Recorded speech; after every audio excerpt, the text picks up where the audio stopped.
champagner. Pour illustrer ce mot, nous prendrons l'exemple de l'homme le plus champagnier de France. Nicolas Sarkozy. Ah, ça, c'est vrai qu'il est bien champagnier, celui-là. Non, mais c'est vrai. Il a les 2 bras longs et il y a toujours du beau monde enlacé. Il est champagnier. Il a toujours du gratin sous le coude. Et sans panier, juste une belle montre à son poignet, qui brille comme ses dents, qu'on voit tout le temps.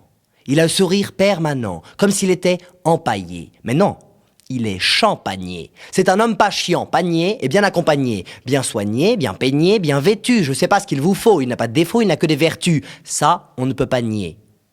Et en plus, il est champagnier. Mais daignez écouter un instant, c'est pas pour calomnier gratuitement, j'ai des preuves à avancer. Il y a des choses que je sais car je suis son voisin de palier. Et chers Français, on vous ment. C'est l'heure des révélations. Il n'est pas casanier comme il voudrait le faire croire. Il rentre tard le soir, et pas du tout champagnier, mais avec des loupards, des vampes et des sans-papiers. Et c'est la foire d'empoigne. Qui boira le plus de champagne? Il y a sa compagne en pagne qui leur fait des beignets. Faut voir, quand ils font ça dans le couloir, il reste du gras sur ma poignée. Vous me direz que ça vaut pas le bagne, mais c'est pas vous qui nettoyez. L'huile de friture, je vous jure, mon paillasson est imprégné. Ça me fout en rogne, tous ces ivrognes, et j'ai la grogne pour la journée. Faut que je range les bouteilles de la veille, que je fasse la plonge, que je lave la crasse et que j'éponge la matière grasse. Je vous le dis. C'est un mal propre et un mal poli. Nicolas Sarkozy, il range pas derrière lui. Alors oui, en face, il est poli, comme un caillou rongé par la pluie, un sourire plus grand que son nez, il me dit qu'il va ranger, mais une fois le dos tourné, Tintin, à chaque fois c'est pour Bibi, c'est du pipeau, moi je vous le dis, du pipeau. Tout ce qu'il dit, pipeau. Tout ce qui sort de sa bouche, pipeau. Il m'a dit qu'il descendrait les poubelles il y a 3 semaines. Bah voyons, ça pue, ça traîne et c'est toujours la même rengaine. Mais je le ferai demain, monsieur Bazin. Pipeau, c'est du pipeau.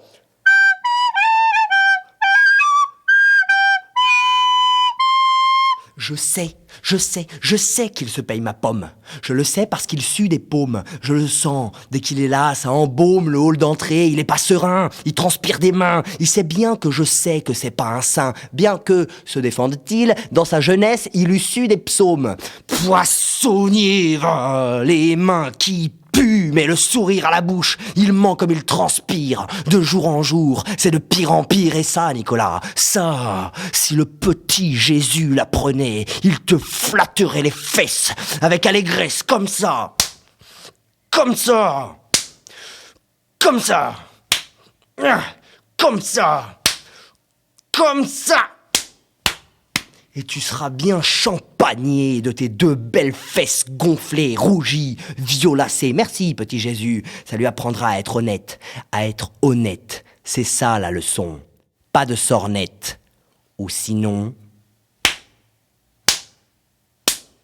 Tous les grands projets publics, toutes les décisions publiques seront désormais arbitrées en intégrant leur coût pour le climat, leur coût en carbone. Toutes les décisions publiques seront arbitrées en intégrant leur coût pour la biodiversité. Très clairement, un projet dont le coût environnemental est trop lourd sera refusé.